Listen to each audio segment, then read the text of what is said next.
사도행전 9장 10절에서 22절의 말씀 제가 읽고 마지막 절은 합독하도록 하겠습니다.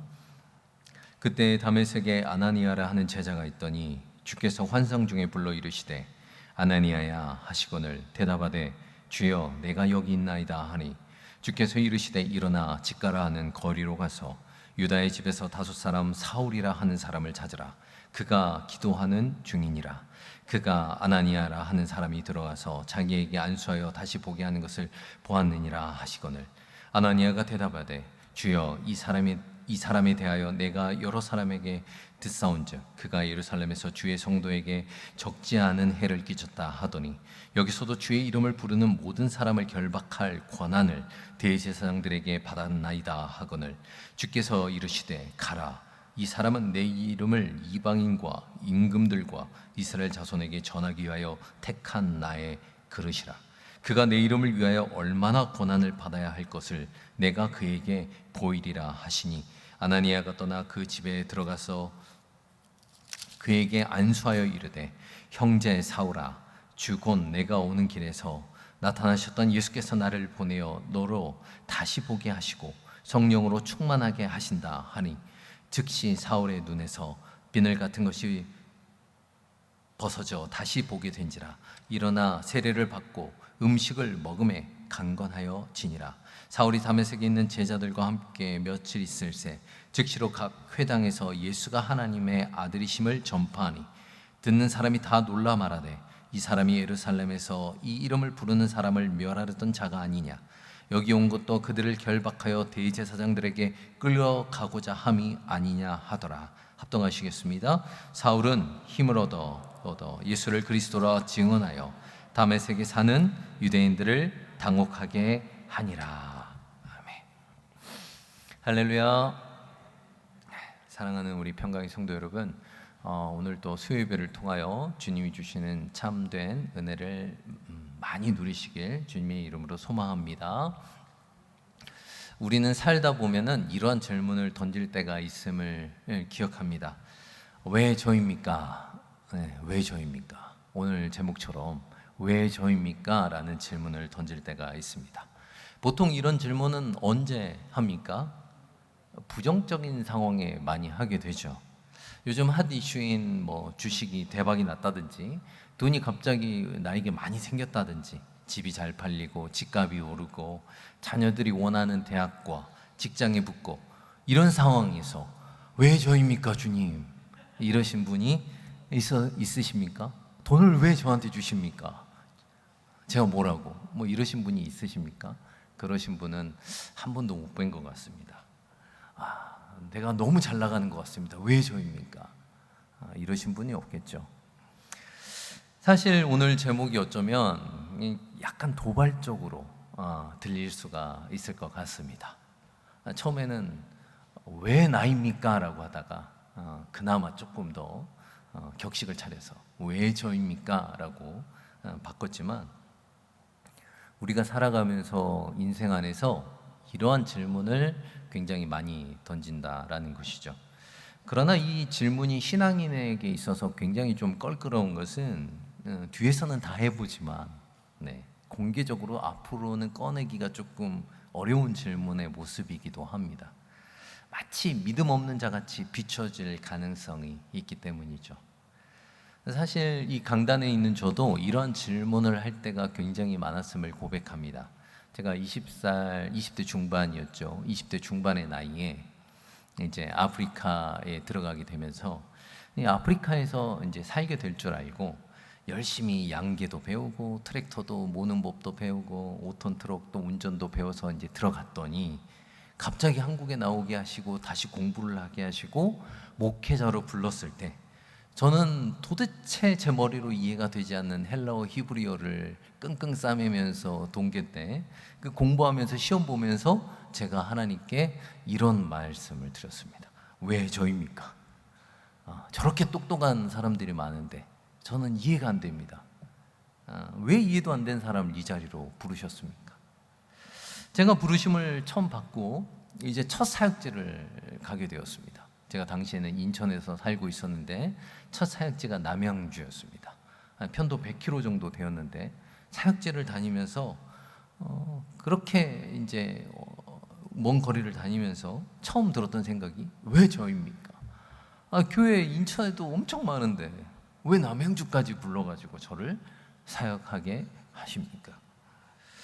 제가 늦은 나이에 이제 신학을 하다 보니까 조금 빨리빨리 진행이 돼야 될 것 같고, 그리고 빨리 담임도 돼야 될 것 같은 느낌이 드는데, 근데 잘 안 풀렸습니다. 신학 이제 사역을 하는 데도 있어서 빨리 스텝이 빨리빨리 나가야 되는데 쉽지 않았던 것 같아요.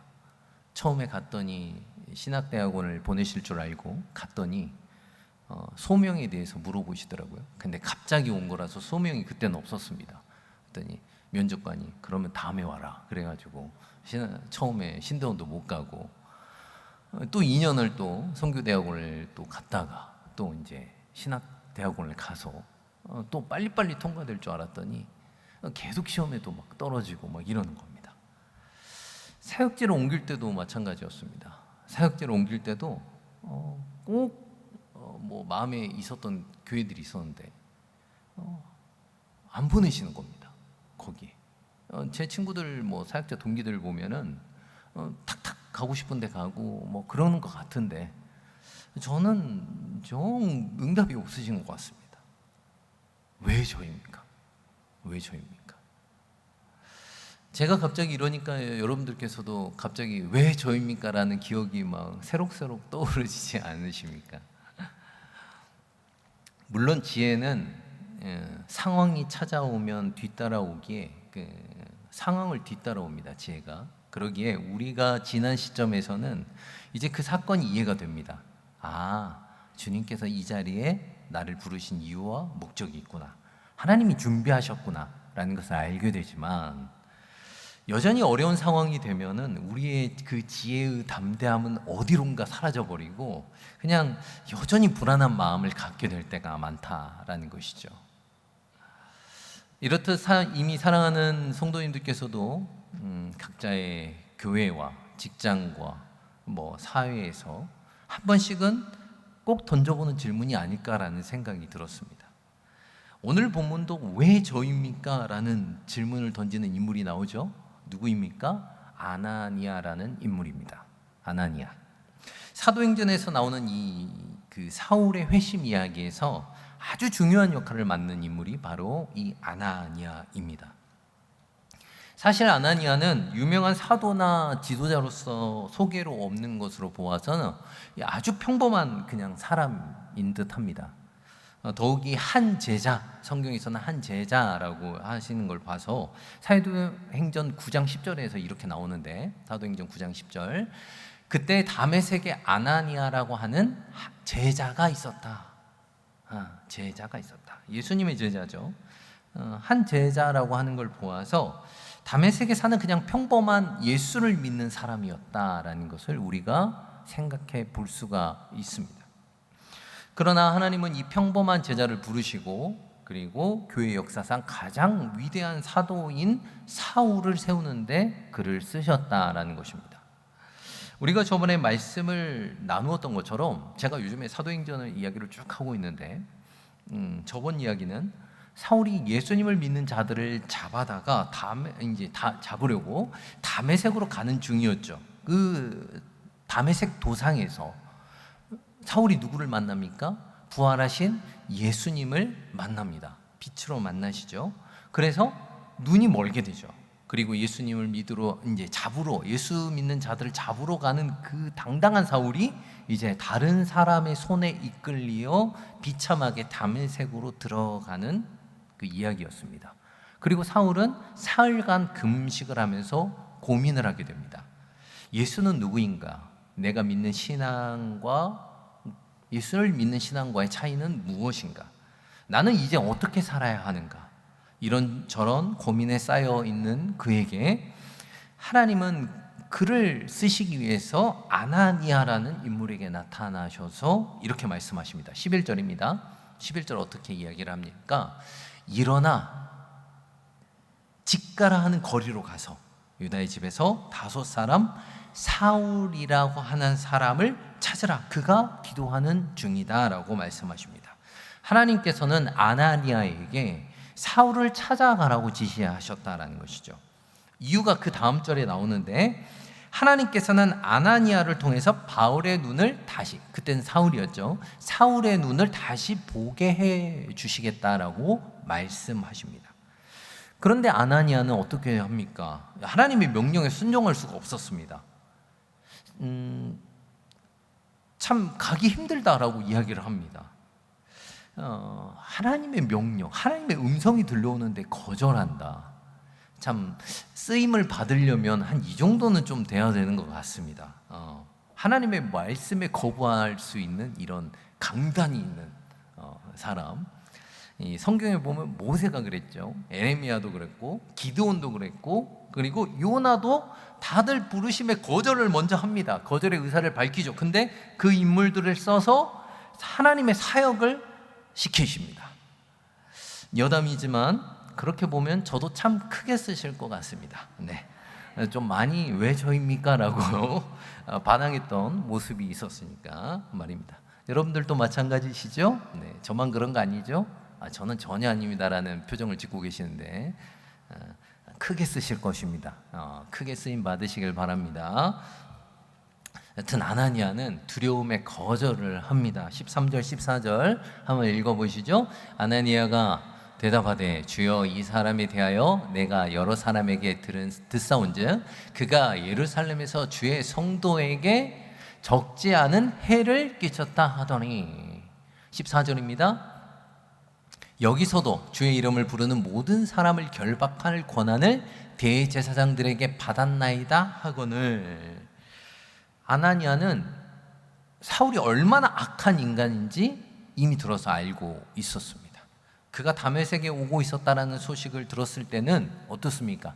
재앙 같은 소식이 들려오고 있었다라는 것이죠. 주님, 저 사람이 얼마나 예루살렘에 있는 성도들을 죽이고 괴롭혔는지 아시지 않습니까? 저도 가면 그냥 죽습니다. 안수라니요.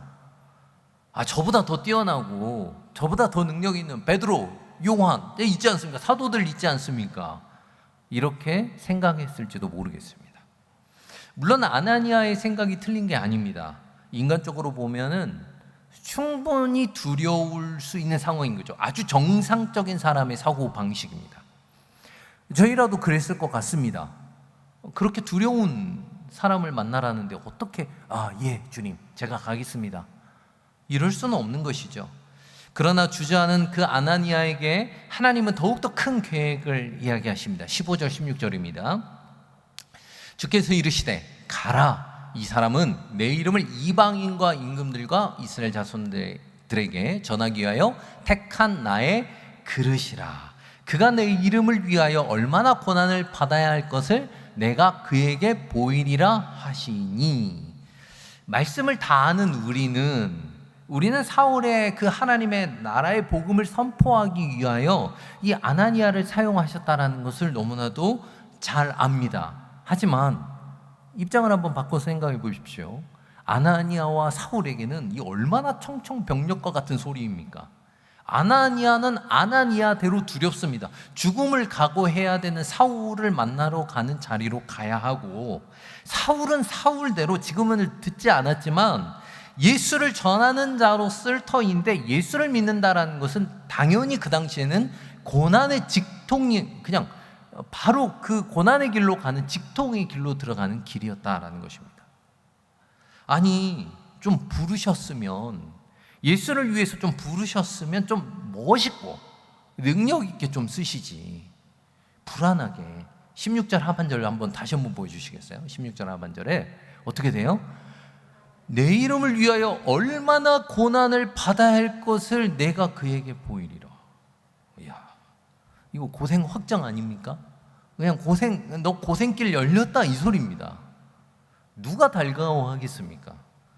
서울이 만약에 그 자리에서 들었으면 왜 저입니까? 왜 나입니까? 또 똑같은 대답을 할 것 같습니다.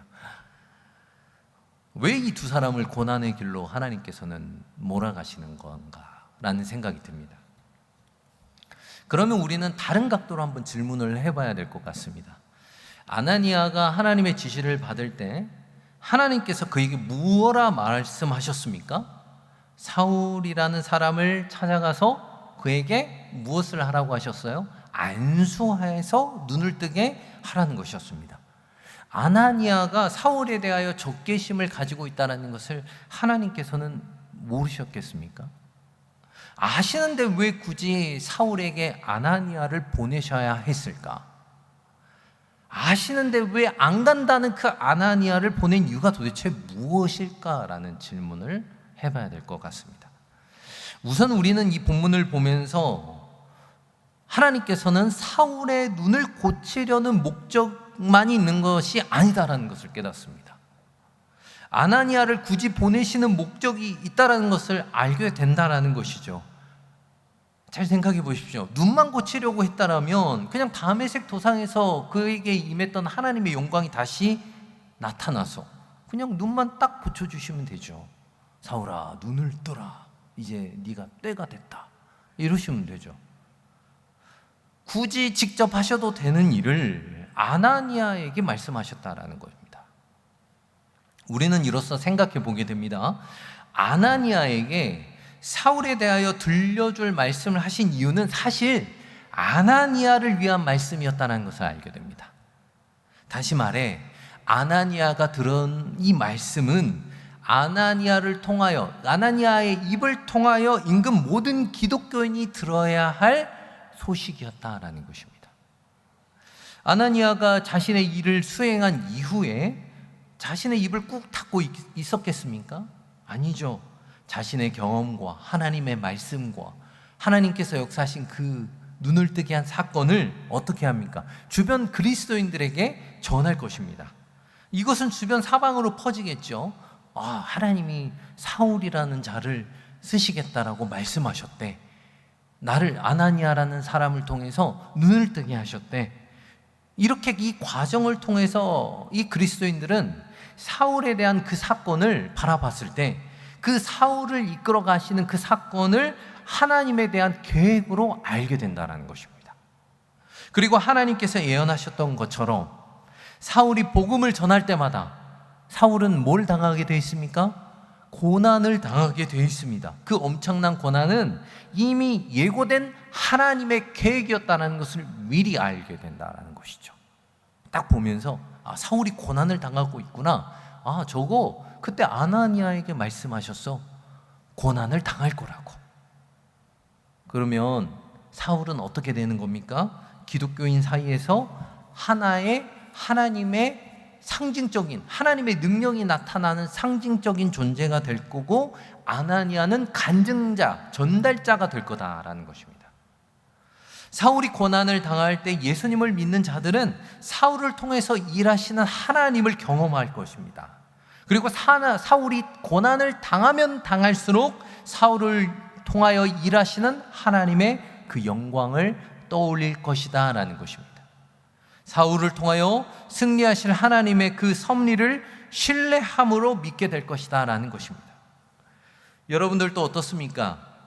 믿음의 선배들을 따라 고난이 와도 믿음을 지키면서 이 교회를 지키면서 이 자리에 있는 이유가 무엇입니까? 십자가에 달리시고 부활하신 그 그리스도를 보면서 자신도 죽음을 이길 것이고 부활의 영광을 믿을 것이라는 그 기대를 가지며 내가 그 믿음의 신앙을 지키며 살아왔던 선배들과 가족들을 보면서 이제 그 가족들과 선배들을 보는 그 날을 기대하면서 나는 오늘도 믿음을 지키고 이 자리에 있는다라는 것입니다. 그 당시 그리스도인들도 마찬가지입니다. 사울의 고난을 통하여 자신들의 고난을 보면서 승리하실 하나님을 기억하고 용기를 얻을 것이다라는 것이죠. 그를 위해 하나님께서는 그의 과거가 정말로 쉽지 않았던 인물을 세웠다라는 것입니다. 반전의 인물로 세웠다라는 것이에요. 그래서 사울을 쓰신 것입니다. 사울의 변화야말로 하나님의 능력을 극적으로 드러내는 인물이었다라는 것입니다. 하나님께서 변화시키지 못할 인물이 없음을 보여주는 사건이 바로 사울의 회심 사건이다라는 것이에요.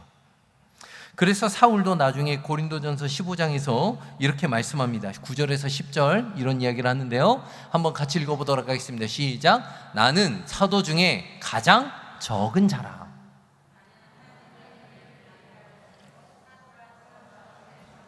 못할 자니라. 그러나 내가 나된 것은 하나님의 은혜로 된 것이니 내게 주신 그의 은혜가 헛되지 아니하여 내가 모든 사도보다 더 많이 수고하였으나 내가 한 것이 아니요 오직 나와 함께 하신 하나님의 은혜로라 라고 고백을 그는 합니다. 그러니 우리는 하나님께서 아나니아와 사울을 위해서 계획하심이 있다라는 것을 알게 되고 그 일을 위하여 하나님의 일에 아나니아와 사울을 지금 어떻게 하셨다? 참여하게 하셨다라는 것입니다. 그러니 오늘 우리는 이 스토리를 통하여 하나님의 때에 대해서 한번 생각해 보게 됩니다. 하나님께서는 각자의 인생에서 부르시는 그 때가 있다는 것이에요. 그러나 우리가 자주 헷갈리고 힘들어하는 것은 그 때가 도대체 언제냐는 것입니다. 그러나 우리가 연약한 우리가 그 때를 잘 모르겠기에 그저 우리는 하나님을 사랑하고 어떻게든 하나님의 일을 하고 싶다라는 그런 열망, 마음만 있는 느낌이다라는 거예요. 그래서 우리가 자주 범하는 실수가 무엇이냐면 우리가 좀 더 갖춰져야지만 그 일을 할 수 있다라고 생각을 합니다. 내가 무엇인가 시간이 있고 능력이 있고 재물이 있고 무엇인가 있어야지만 어떻게 돼요? 섬길 수 있다라는 것이죠. 하지만 잘 생각해 보십시오. 우리가 때를 찾고 있습니까? 상황을 찾고 있습니까? 어쩌면 우리는 때보다 상황을 찾고 있지는 않은가라는 생각도 듭니다. 물론 우리에게 시간과 형편이 되면 너무나도 좋겠죠. 그러나 그 때가 언제일까요? 성경을 한번 보면 좋겠습니다. 구약의 에스더의 사건 한번 생각해 보면 좋겠습니다. 에스더가 다 자기의 민족이 죽겠다라고 죽을 것 같은 상황에서 모르드게가 이 에스더에게 말을 합니다. 왕에게 나아가야 된다. 에스더가 그에 대해서 대답을 하죠. 내가 무엇을 할 수 있겠습니까? 나는 노예고 아하수에로의 왕이 운영하는 그 왕국을 내가 훈수를 한다면 나는 분명히 죽을 겁니다. 그렇게 이야기를 하는데 모르드게가 그때 했던 반응이 무엇이었냐면 에스더 4장 14절에 이런 이야기를 합니다. 내가 왕후의 자리를 얻는 것이 이때를 위함이 아니겠느냐. 이때를 위함이 아니지 누가 알겠느냐라고 이야기를 합니다. 이 말은 이 시대를 살아가는 우리에게도 동일하게 적용이 됩니다. 여러분이 지금 이 자리에 있는 것이 이때를 위함이 아닌지 누가 알겠느냐는 질문입니다. 즉 하나님이 우리를 여기에 두신 목적이 있다라는 것입니다. 여기까지 오는 길이 여러분의 인생이 순탄치 않고 상황이 좋지 않고 시간과 물질이 부족하다라고 생각하여 우리는 그때마다 왜 저입니까? 라고 질문을 던지고 있는 우리에게 이 질문은 어떠한 의미냐라는 것입니다. 에스더와 오늘 사도행전은 왜 저입니까? 라는 그 질문을 던지는 우리에게 이런 말씀을 하고 있다라는 것입니다. 그때는 너가 일할 능력이 준비되는 때가 아니라 너의 마음이 일을 하고 싶은 생각이 들 때라는 것입니다. 그거면 족하다라는 것이죠. 우리의 생각과 하나님의 생각이 그 차이 나는 결정적인 부분이 어느 부분이냐면 바로 여기입니다. 하나님께서 중요하게 생각하는 것은 인간의 능력이 아니다라는 거예요. 하나님이 필요한 사람은 능력이 많고 허물이 없으며 그래 나 정도면 되지 라고 말하는 그 성공을 전하는 사람은 필요 없으시다라는 겁니다. 오히려 나 같은 사람이 구원을 받았고 나 같은 사람도 믿었더니 하나님께서 쓰시더라 이렇게 말하는 사람이 바로 하나님께서 필요하신 사람이다라는 것이죠. 사실 하나님의 일을 한번 생각해 보십시오. 우리가 나서면 하나님의 일이 되겠습니까? 하나님의 일이 더 안 됩니다. 사실 그런 일을 많이 경험해 보지 않았습니까? 하지만 그저 내 마음이 하나님을 사랑하고 그 마음으로 무엇인가 그분의 일을 위하여 내가 그 열망이 있었을 때 하나님께서는 그 마음을 받으시고 은혜를 주셔서 이미 일하고 계신 그 사역 가운데 우리를 동참하게 해주신다라는 것입니다. 그러니 우리는 열망이 있으나 내 부족함을 뼈저리게 느낄 때, 그때에 자신에 대한 자신을 잃었지만 내가 그분을 위해서 무엇이라도 기쁨을 드리고 싶다는 열망이 넘칠 그때에, 그때가 바로 하나님을 위한 그때라는 것이다 라는 것입니다. 그것이 바로 하나님의 사역을 하는 사람들의 은혜다라는 것입니다. 은혜를 받을 수 있는 조건이다라는 것이에요. 그러면 이미 일하시고 있는 그 사역을 우리에게도 보여주신다라는 것입니다. 하나님의 사역에 참여할 영광을 우리에게도 허락해 주신다라는 것입니다. 사랑하는 우리 평강의 성도 여러분, 하나님의 일을 동참하고 싶으십니까? 하지만 그 시기가 되지 않았다라고 생각하여 나의 시간과 환경과 물질과 모든 것이 부족하다라고 생각하여 왜 저입니까? 라는 질문으로 하나님의 부르심에 대하여 고민하고 있으시지는 않으십니까? 그러나 하나님은 그런 연약함을 드러내는 우리에게 말씀하십니다. 내가 완벽해서도 아니다. 내가 준비되어서도 아니다. 그저 내가 너를 택했기 때문이다 라고 말씀하신다라는 것이죠. 사랑하는 여러분, 여러분이 있는 가정, 직장, 교회, 모든 것은 우연이 아니다라는 것입니다. 여러분을 그 자리로 부르신 이유와 목적이 있다는 것입니다. 그러니 우리는 물론 연약해서 자꾸 상황을 보면서 오늘도 그의 부르심에 왜 저입니까? 왜 나를 부르셨습니까? 이런 쓸모없는 자를 왜 부르십니까? 라는 그런 질문을 던지지만 우리의 인생에서 항상 내 바람보다 더 좋은 것을 주시는 그분의 계획을 신뢰하며 그분을 믿으며 그분을 따라가며 사시는 우리 평강의 성도님들 되시길 주님의 이름으로 소망합니다. 우리 찬양한